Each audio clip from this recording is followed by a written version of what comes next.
आपण श्रावणात रोज भेटतोय आणि आज आपण पायरी चढतोय सह्याद्रीच्या घनदाट जंगलाची। नमस्कार, मी साक्षी आणि तुम्ही पाहताय लावरे व्हिडिओ।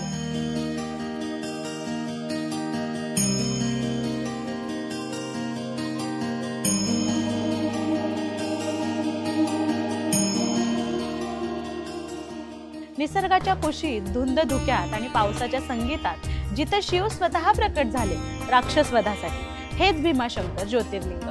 पुणे जिल्ह्यात भीमाशंकर पर्वतावर सह्याद्रीच्या रांगांमध्ये जिथून उगम होतो भीमा नदीचा आणि जिथे जंगल आणि अध्यात्म यांचं सुंदर मिलन झालं आहे। आपल्याला त्रिपुरासुराची गोष्ट तर माहिती आहे, पण त्याचा भाऊ राक्षस भीम यानेही पृथ्वीवर मोठा आतंक माजवला होता। भीमाने तपश्चर्या केली, ब्रह्मदेवाकडून वर मागितला, मला कोणीही मारू शकत नाही। वर मिळाल्यावर त्यांनी सर्व देव, ऋषी, साधू यांना त्रास द्यायला सुरुवात केली। मग काय, शेवटी भक्तांनी महादेवाला हाक मारली आणि शिवजी भीमाशंकर पर्वतावर प्रचंड तेजाने प्रकट झाले। युद्ध झालं, अखेर शिवाने राक्षस भीमाचा वध केला।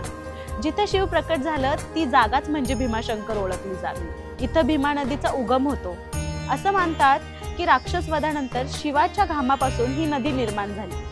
संपूर्ण परिसरात घनदाट जंगल, सह्याद्री पर्वत, धुकं, वाऱ्याचा गारवा आणि शिव मंदिर म्हणजेच मनाला थेट शांतता देणारे ठिकाण। भीमाशंकर हे एक प्रमुख वन्यजीवन अभयारण्य देखील आहे। मंदिराचं बांधकाम नागरा शैलीत खूप प्राचीन असून इथे भक्त मोठ्या श्रद्धेने दर्शनासाठी येतात। जिथे महादेव स्वतः राक्षसाला संपवायला आले, जिथून एक पवित्र नदी उगम पावते आणि जिथे जंगलाचा गंध अध्यात्मात मिसळतो, ते म्हणजे भीमाशंकर। ही होती आपल्या श्रावण स्पेशल 12 ज्योतिर्लिंग मालिकेतील 6वी कथा। पुन्हा भेटूयात पुढच्या ज्योतिर्लिंगासंग। तोपर्यंत हर हर महादेव म्हणा आणि लावरे व्हिडिओला सबस्क्राइब करा।